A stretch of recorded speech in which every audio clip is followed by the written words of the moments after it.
Hi అండి. Very good morning అందరికీ. Welcome back to SK official Telugu channel victory with Yash. ఈరోజు మనం ఈ యొక్క వీడియోలో ఒక మంచి ఇన్ఫర్మేషన్ తెలుసుకుందాం. మొదట 30-90 రోజుల్లో మనము ఏమి ఆశించగలము? ఆయన ఇచ్చే ట్రైనింగ్‌లో యాష్ ముఫారి గారు ఏదైతే మనకు 30-90 డేస్ అని చెప్పేసి వెబ్‌సైట్‌లో మెన్షన్ చేశారు కదండీ! ఆ 30-90 డేస్ ట్రైనింగ్ ఏదైతే ఉంటుందో మనం ఏం ఆశించగలమని జెప్పేసి ఒక code of conduct terms and conditions పరంగా ఒక 2 మెయిన్ హెడ్‌లైన్స్ ఇచ్చి దాని కింద ఒక 5 పాయింట్స్ ఇచ్చారండి. అదందరికి తెలిసిందే. యెస్టర్‌డే నేను గ్రూప్‌లో గూడా షేర్ చేశాను. ప్రతి ఒక్కరు కూడా చూసుంటారు. మన గ్రూప్‌లో షేర్ చేశాను. ఇంకా ఎవరైతే మన గ్రూప్‌లో జాయిన్ అవ్వాలనుకుంటున్నారో జాయిన్ అవ్వండి. బలవంతం ఏమీ లేదు. సో, కింద డిస్క్రిప్షన్‌లో లింక్ కూడా ఉంటుంది. సో, దాని గురించి మనం మాట్లాడుకుందాం ఫస్ట్ ఆఫ్ ఆల్ ఈరోజు. ఓకేనా? సో, దాంట్లో మీరందరూ కూడా చదవండి. సెకండ్ స్టెప్‌లో ఫస్ట్ స్టెప్‌లో వచ్చేసి టోటల్ 5 పాయింట్స్ ఇచ్చారండి. సెకండ్ స్టెప్‌లో వచ్చేసి కంప్లీట్‌గా ఒక 6 పాయింట్స్ ఉన్నాయి. ఆ 6 పాయింట్స్ ఏదైతే ఉంటాయో, ఆ 6 పాయింట్స్‌లో fifth point and sixth point ఇవి 2 చదవండి. మీకింకా క్లియర్‌గా అర్థమవుతుంది.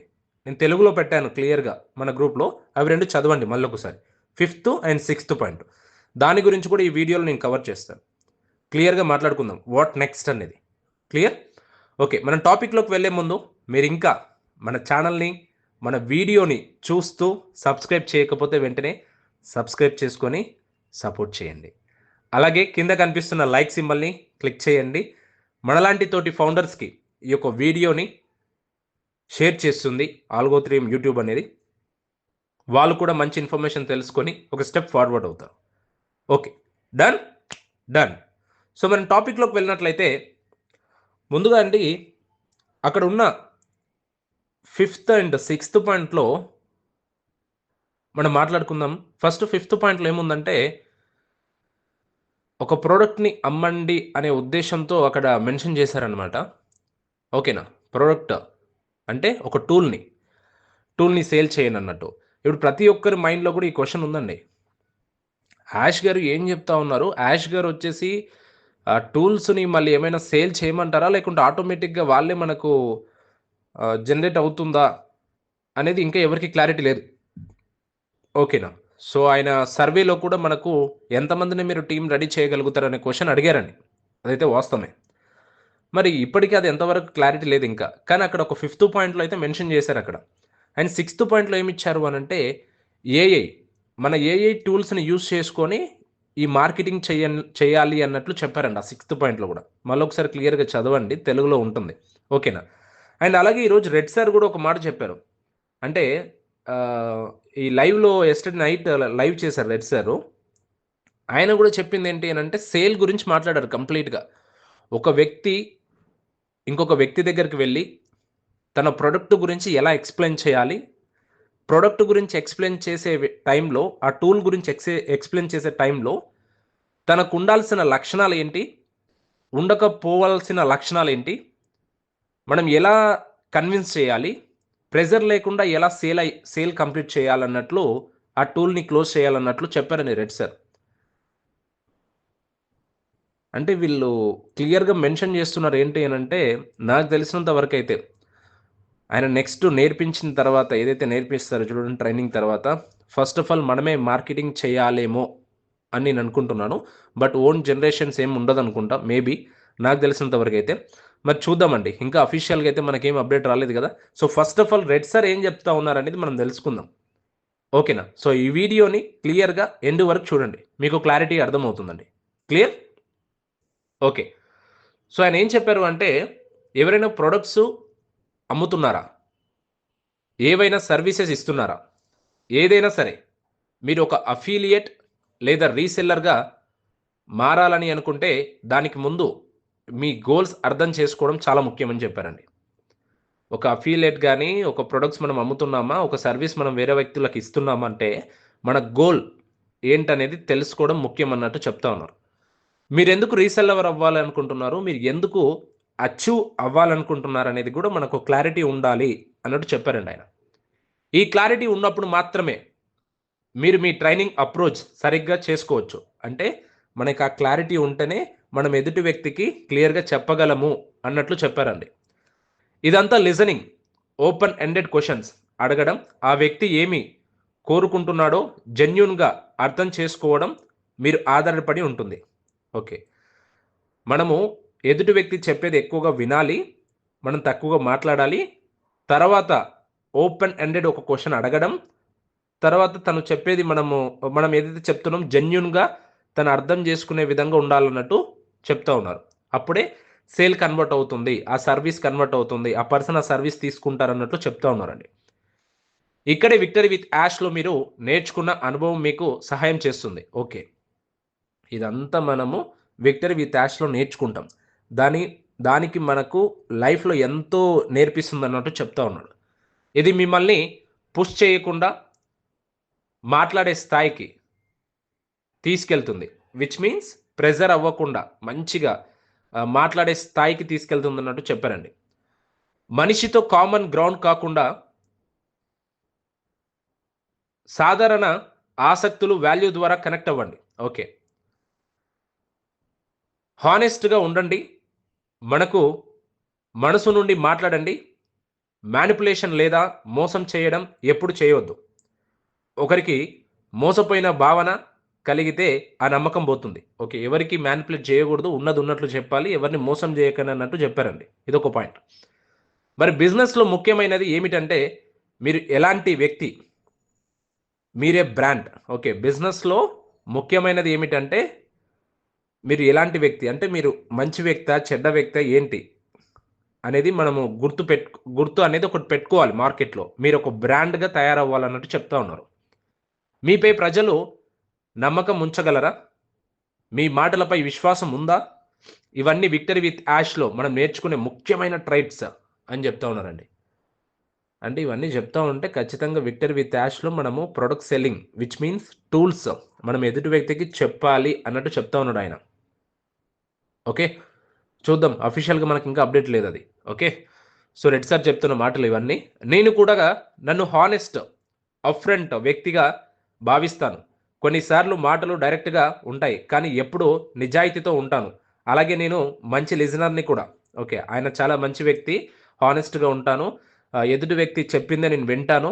సో, అతను చెప్పిన తర్వాత అప్పుడు నేను మాట్లాడతాను. ప్రెషర్ లేకుండా సేల్స్‌ననేది ఏదైనా క్లోజ్ చేసే ఐడియాసు, టిప్సు, ఒక మంచి ఎగ్జాంపుల్స్ కూడా నేను చెప్తానన్నట్టు మాట్లాడారండి. Give before you ask. Okay. ఒకటిచ్చే ముందుగా మీరు ఏదైనా సహాయం చేయండి. తర్వాత వారు మీ మాట వినటానికి సిద్ధంగా ఉంటారు. ఓకే. ఏదైనా అడిగే ముందు ఫస్ట్ ఒకటి ఇవ్వండి. అంటే ఒకటి ఏదైనా సహాయం చేయండి. అప్పుడు మీ మాట వినడానికి ఛాన్సెస్ ఎక్కువుంటాయన్నట్టు మాట్లాడారండి. ఓకే. నా నాన్న ఎప్పుడు చెప్పేవాడు. అంటే వాళ్ళ నాన్న చెప్పేవాడంట ఎప్పుడు ప్రతి విషయం డబ్బు కోసం కాదు. కొన్నిసార్లు ఇవ్వడం వల్ల 10 రెట్లు తిరిగి వస్తుంది. ప్రతీదీ కూడా డబ్బు కోసం గాదు. కొన్నిసార్లు మనము ఇస్తే, ఎదుటి వ్యక్తికి ఏదైనా ఇస్తే మనకు 10 రెట్లు తిరిగొస్తుందన్నట్టు చెప్తా ఉన్నాడు. ఎప్పుడు మీ మెసేజ్‌ని ఫ్రేమ్ చేయకండి. కానీ ఓవర్ చేయకండి. వారి లైఫ్‌కి అది ఎలా ఉపయోగపడుతుందో ఎక్స్‌ప్లెయిన్ చేయండి. ఓకే. వాళ్ళ లైఫ్‌కి అది ఎలా ఉపయోగపడుతుందో జస్ట్ ప్రొడక్ట్ గురించి క్లియర్‌గా ఎక్స్‌ప్లెయిన్ చేస్తే చాలండి. అక్కడ మోటివేషన్ గాని, అక్కడ మానిప్యులేషన్ గాని ఇవన్నీ చేయకనన్నట్టు చెప్పారండి. చిన్నగా స్పష్టంగా చెప్పండి. మీ మాటకు లాజిక్ మరియు ఎగ్జాంపుల్స్ ఇవ్వండి. ఓకే. మనం చెప్తున్న మాటకు మంచిగా లాజిక్స్ ఉండాలి. ఆ! అలాగే ఎగ్జాంపుల్స్ కూడా ఉండాలంటూ మాట్లాడారండి. మీకు తెలిసిన నాలెడ్జ్ బేస్ వల్ల మీరు కాన్ఫిడెంట్‌గా మాట్లాడండి. ఓకే. స్టోరీ టెల్లింగ్ ఉపయోగించండి. ఓకే. స్టోరీస్ గూడా చెప్పండని జెప్తున్నారు. అలాంటివి మీ మెసేజ్‌ని రియల్‌గా చూపిస్తాయి. ఓకే. ఎడ్యుకేట్ చేయండి. ప్రెషర్ పెట్టకండి. వారికి ఆప్షన్స్ చెప్పండి. నిర్ణయం తీసుకోమంటే వారికే అవకాశం ఇవ్వండి. అలా చేస్తే వారు సంతోషంగా డెసిషన్ తీసుకుంటారు. అప్పుడు అది వారి కుటుంబానికి ఉపయోగపడుతుంది. ఓకే. సో, ప్రెషర్ చేయకండి. ఎడ్యుకేట్ చేయండి. ఓకేనా? సో, వాళ్ళు అది ఆప్షన్ అంటే ఏదైతే వాళ్ళు డ్రాపా లేకుంటే తీసుకోవడమా అనే దానికి వాళ్ళకే డెసిషన్స్ వదిలేయండి. మీరు ప్రెషర్ చేయకండి. అప్పుడే వాళ్ళు డెసిషన్ తీసుకుంటారు. వాళ్ళ కుటుంబానికి మంచిగా ఉపయోగపడుతుందన్నట్టు చెప్పారండి. Respect their choice. ఓకే. వాళ్ళ చాయిస్‌ని మీరు రెస్పెక్ట్ చేయండి అంటున్నారు. మీరు చెప్పండి. ఇది మీ ఇష్టం. నేను బలవంతం చేయడం లేదు. కానీ ఇది మీకు హెల్ప్ అవుతుంది. ఇలా చెప్పడం వల్ల వారు ఫీల్ అవుతారు. నాకిది అవసరమే అని. ఓకే. ఎప్పుడు హై ప్రెషర్ వాడొద్దు. మాట్లాడడానికి సరైన టైం, ప్లేస్ చూసి చేయండి. బిజీ లేదా టెన్షన్‌లో ఉన్నప్పుడు మాట్లాడకండి. ఓకే. సీ అండి, రెడ్ సారు ఇప్పుడు నేను చెప్పిన దాంట్లో ఏదైతే ఉందో ఒకసారి మళ్ళీ క్లియర్‌గా బ్యాక్ ఫార్వర్డ్ అయ్యి ఒక 5 నిమిషాల నుంచి మళ్ళీ చూడండి. ఓకేనా? నష్టమేం లేదండి. ఒక 5 నిమిషాల నుంచి నేను ఈ యొక్క రెడ్ సార్ చెప్పింది చెప్పాను. ఈయన మొత్తం టాపిక్‌లో ఏం కవర్ చేశారంటే, ఒక వ్యక్తి దగ్గరికి వెళ్లి ప్రొడక్ట్ సెల్లింగ్ ఎట్లా చేయాలి ఏంటనేది చెప్పారండి. మనమందరం అనుకుంటాం, మనకన్ని నాలెడ్జ్ ఉంది కదా! ఇదంతా అవసరమా అని. సీ అండి, మనకు తెలిసిన ఇన్ఫర్మేషన్ చాలా ఉంటుంది. ఓకేనా? మనకు తెలియాల్సింది ఇంకా చాలా ఉంటుంది. ఓకేనా? అన్నీ మనకు తెలుసని మనం అనుకోకూడదు. ఈరోజు నాకు తెలిసిన ఇన్ఫర్మేషన్ కొంచెమే ఉంటుంది. ఇంకా మనం నేను తెలుసుకోవాల్సిన ఇన్ఫర్మేషన్ ఇంకా చాలా ఉంటుందండి. అని నాకు తెలుసని నేనెప్పుడు అనుకోను. ఇప్పుడు మీరు కూడా నాకేదైనా సజెషన్స్ ఇచ్చినారంటే 100% నేను తీసుకుంటా. యెస్టర్‌డే కామెంట్స్‌లో ఒక వ్యక్తి చెప్పారు, ఇలా చెప్పండని. 100% ఐ అగ్రీ థట్. ఓకే. నాలో ఇంకా డెవలప్‌మెంట్ ఏదైనా జేసుకోవాలన్నట్లు. I agree that. Okay. So, మనకు తెలియాల్సినటివి ఎంతైతే ఉంటో తెలుసుకోవాల్సినటివి కూడా ఇంకా చాలా ఉంటాయండి. తెలిసినవి కన్నా తెలుసుకోవాల్సినటివి కూడా చాలా ఉంటాయి. సో, ఆయన రెడ్ సార్ చెప్పింది కూడా ఒక పాయింటే. ఇది నెక్స్ట్ 'విక్టరీ విత్ యాష్' అనేది మన 'యాష్ ముఫారి' గారు కూడా ఒక క్లారిటీ ఇచ్చారు మనకు. ఏంటిచ్చారు ఆయన? ఒక మాట చెప్పాడు. 'విక్టరీ విత్ యాష్' ట్రైనింగ్ అనేది మన బిజినెస్‌కి మాత్రం ఉపయోగించేది గాదు. దాంట్లో మీరు నేర్చుకున్నది మీరు వేరే బిజినెస్‌లో గాని, మీ యొక్క లైఫ్‌లో సొంత వ్యాపారాల్లో గాని ఎక్కడైనా ఉపయోగించండని జెప్పాడు. అంటే వాళ్ళు నేర్పించేది ఎలా ఉంటుందంటే, ఒక ప్రొడక్ట్ ఎలా సేల్ చేయాలి, మార్కెటింగ్ ఎట్లా చేయాలి అనే దాని గురించి మరి ట్రైనింగ్ ఇస్తున్నారా అని నేను పర్సనల్‌గా అనుకుంటున్నా. అంటే ఈ రెడ్ సార్ చెప్పిన లైవ్ సెషన్ బేస్ చేసుకొని, ఆ! తర్వాతొచ్చేసి మన విక్టరీ విత్ యాష్ .కామ్‌లో ఉండే code of conduct terms and కండిషన్స్‌లో ఉండే స్టెప్స్ ఏవైతే ఉంటాయో వాటి గురించి మనం థింక్ చేస్తే గూడా నెక్స్ట్ సెషన్‌లో అట్లా ఉంటుందని మనకనిపిస్తుందండి. డన్. ఓకే. ప్రతి ఒక్కరు కూడా మళ్ళొకసారి క్లియర్‌గా వినండి. మీకో క్లారిటీ ఉంటుంది. ఈ యొక్క ఇన్ఫర్మేషన్ మీకు ఇన్ఫర్మేటివ్‌గా అనిపిస్తే ప్రతి ఒక్క ఫౌండర్‌కి కూడా, ప్రతి ఒక్క తోటి ఫ్రెండ్స్‌కి కూడా షేర్ చేయండి. వాళ్ళు గూడా తెలుసుకొని ఒక స్టెప్ ఫార్వర్డ్ అవుతారండి. అలాగే ఈ యొక్క చివర్లో నేనొక వీడియో మెన్షన్ చేస్తున్నానండి. ఇంకెవరైతే ఆ వీడియో చూడలేదో చూడండి. That is very important video. Okay. Okay. మంచి ఇన్ఫర్మేషన్ ఉంటుంది ఆ వీడియోలో. ప్రతి ఒక్కరు కూడా చూడలేని వ్యక్తులు చూడండి. ఓకేనా? సో, ఇంకా చాలా మందికి క్వెషన్ ఉండేదేంటంటే పాపప్ రాలేదేంటండి అని. ఈరోజు 29 డేటు. రైట్? ఇంకా 2 రోజులు టైం ఉంది గదండీ! మేబీ అందరూ గ్రూపుల్లో హల్చల్ లేపుతా ఉన్నారనమాట. సో, హైప్స్ ఇస్తా ఉన్నారు. ఈరోజు పాపప్ నైట్ లింక్స్ వచ్చేస్తున్నాయి. డన్, డన్, డన్, డన్ అని మెసేజ్‌లొస్తున్నాయి. బట్ మన గ్రూప్‌లో ఓన్లీ జస్ట్ అఫీషియల్ మెసేజెస్ మాత్రం పెడతానండి. సో, ఏవి హైప్ క్రియేషన్స్ గాని ఏముండవు. Only officials. నాకు పైనుంచి ఏదైనా ఇన్ఫర్మేషన్స్ వస్తేనే చెప్తానండి. లేదంటే చెప్పను. క్లియర్? ఓకే. సో, ఇంకా మీరు మన ఛానెల్‌ని చూస్తూ సబ్స్క్రైబ్ చేయలేదా? వెంటనే ఇలాంటి ఇన్ఫర్మేటివ్ ప్రతి ఒక్క ఇన్ఫర్మేషన్ తెలుసుకోవడానికి మీరు వెంటనే కింద కనిపిస్తున్న సబ్స్క్రైబ్ బటన్‌ని క్లిక్ చేసి పెట్టండి. డన్? డన్ అండి. మళ్ళీ ఒక వీడియోతో రేపనే రోజున మనం ఒక మంచి ఇన్ఫర్మేషన్‌తో మనం కలుసుకుందాం. అంతవరకు వెయిట్ చేయండి. Thank you so much. Have a great day. జై హింద్.